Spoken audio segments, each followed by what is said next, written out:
And 8 years ago, on this stage, I was warning about the problems of social media. And I saw how a lack of clarity around the downsides of that technology and kind of an inability to really confront those consequences led to a totally preventable societal catastrophe. And I'm here today because I don't want us to make that mistake with AI, and I want us to choose differently. So at TED, we're often here to dream about the possibles of new technology. And the possible with social media was obviously we're going to give everyone a voice, democratize speech, help people connect with their friends. But we don't talk about the probable, what's actually likely to happen due to the incentives, and how the business models of maximizing engagement I saw 10 years ago would obviously lead to rewarding doom scrolling, more addiction, more distraction, and that resulted in the most anxious and depressed generation of our lifetime. Now, it was interesting watching kind of how this happened, because at first I saw people kind of doubt these consequences. We didn't really want to face it. Then we said, well, maybe this is just a new moral panic. Maybe this is just a reflexive fear of new technology. Then the data started rolling in. And then we said, well, this is just inevitable. This is just what happens when you connect people on the internet. But we had a chance to make a different choice about the business models of engagement. And had we made that choice 10 years ago, I want you to reimagine how different the world might have been if we had changed that incentive. So I'm here today because we're here to talk about AI. And AI dwarfs the power of all other technologies combined. Now, why is that? Because if you make an advance in, say, biotech, that doesn't advance energy and rocketry. But if you make an advance in rocketry, that doesn't advance biotech. But when you make an advance in intelligence, artificial intelligence that is generalized, intelligence is the basis for all scientific and technological progress. And so you get an explosion of scientific and technical capability. And that's why more money has gone into AI than any other technology. A different way to think about it is Dario Amodei says that AI is like a country full of geniuses in a data center. So imagine there's a map and a new country shows up on the world stage, and it has 1 million Nobel Prize level geniuses in it. Except they don't eat, they don't sleep, they don't complain. They work at superhuman speed, and they'll work for less than minimum wage. That is a crazy amount of power.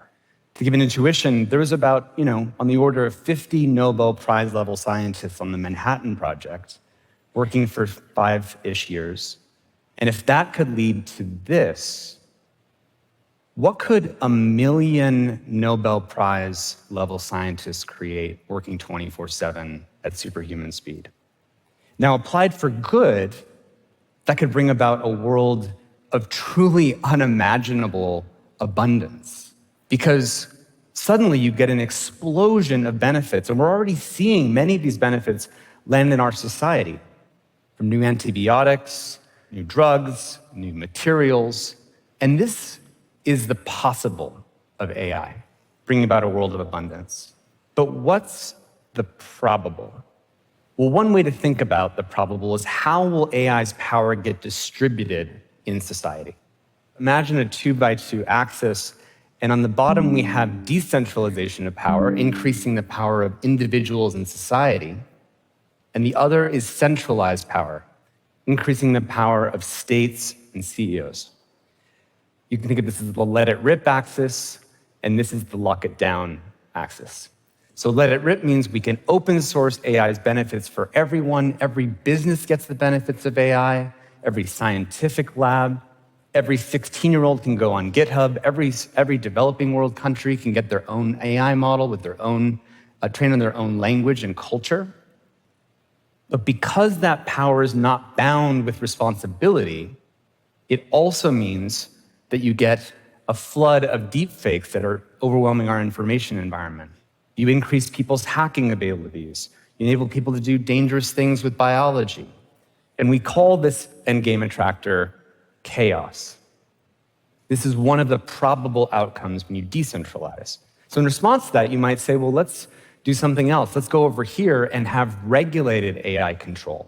Let's do this in a safe way with a few players locking it down. But that has a different set of failure modes of creating unprecedented concentrations of wealth and power locked up into a few companies. One way to think about it is, who would you trust to have 1 million times more power and wealth than any other actor in society? Any company? Any government? Any individual? And so one of those endgames is dystopia. So these are two obviously undesirable probable outcomes of AI's rollout. And those who want to focus on the benefits of open source don't want to think about the things that come from chaos. And those who want to think about the benefits of safety and regulated AI control don't want to think about dystopia. And so obviously these are both bad outcomes that no one wants.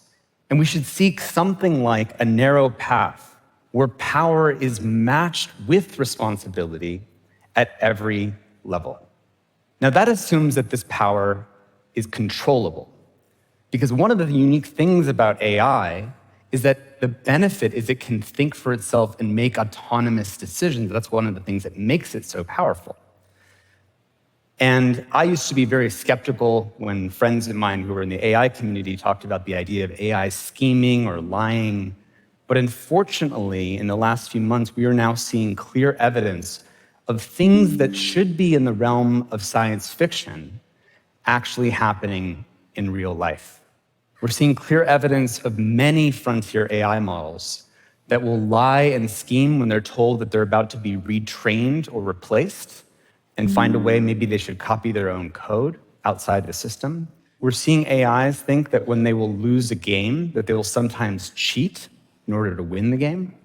We're seeing AI models that are unexpectedly attempting to modify its own code to extend their runtime. So we don't just have a country of Nobel Prize geniuses in a data center. We have 1 million deceptive, power-seeking, and unstable geniuses in a data center. Now, this shouldn't make you very comfortable. You would think that with a technology this powerful and this uncontrollable, that we would be releasing it with the most wisdom and the most discernment that we ever have of any technology. But we're currently caught in a race to roll out because the incentives are the more shortcuts you take to get market dominance or prove you have the latest capabilities, the more money you can raise and the more ahead you are in the race. And we're seeing whistleblowers at AI companies forfeit millions of dollars of stock options in order to warn the public about what's at stake if we don't do something about it. Even DeepSeek's recent success was in part based on capabilities that it was optimizing for by not actually focusing on protecting people from certain downsides. So just to summarize, we're currently releasing the most powerful, inscrutable, uncontrollable technology we've ever invented that's already demonstrating behaviors of self-preservation and deception that we only saw in science fiction movies. We're releasing it faster than we've released any other technology in history, and with under the maximum incentive to cut corners on safety. And we're doing this so that we can get to utopia? There's a word for what we're doing right now. This is insane. This is insane. Now, how many people in this room feel comfortable with this outcome? How many of you feel uncomfortable with this outcome? I see almost everyone's hands up. do you think, just notice how you're feeling for a moment in your body. Do you think that if you're someone who's in China or in France or in the Middle East and you're part of building AI, that if you were exposed to the same set of facts, do you think you would feel any differently than anyone in this room? There's a universal human experience to something that is being threatened by the way that we're currently rolling this profound technology out into society. So if this is crazy, why are we doing it? Because people believe it's inevitable.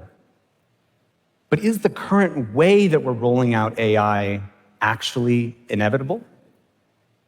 Like if literally no one on Earth wanted this to happen, would the laws of physics push the AI out into society? There's a critical difference between believing it's inevitable, which is a self-fulfilling prophecy that you're fatalistic, and standing from the place of it's really difficult to imagine how we would do something different.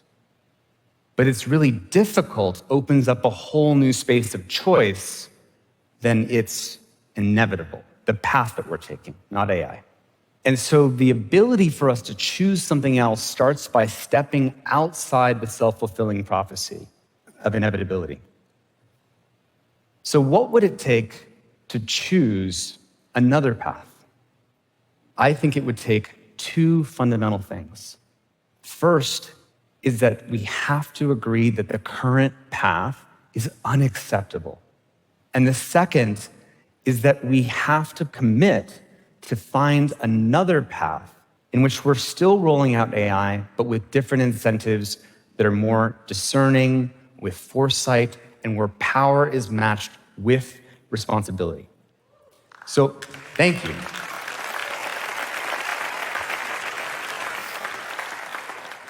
So imagine this shared understanding if the whole world had it.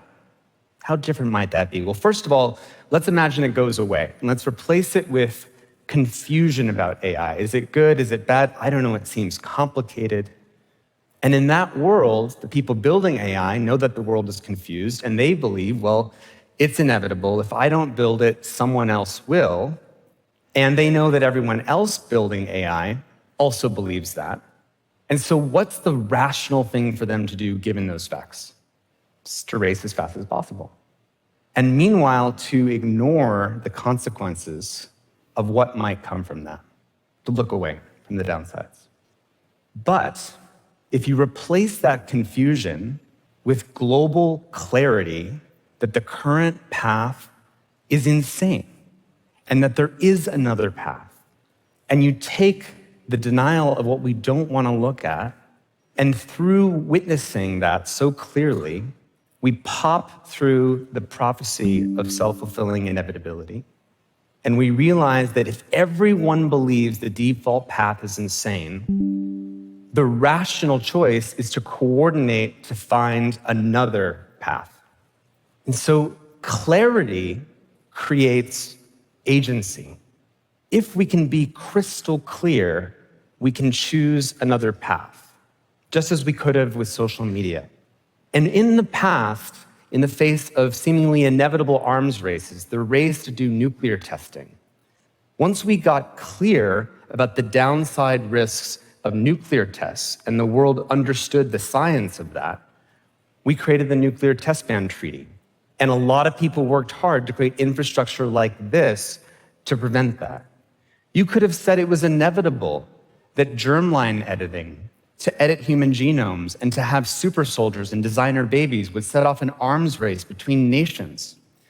Once the off-target effects of genome editing were made clear and the dangers were made clear, we've coordinated on that too. You could have said that the ozone hole was just inevitable and that we should just do nothing and that we all perish as a species. But that's not what we do. When we recognize a problem, we solve the problem. It's not inevitable.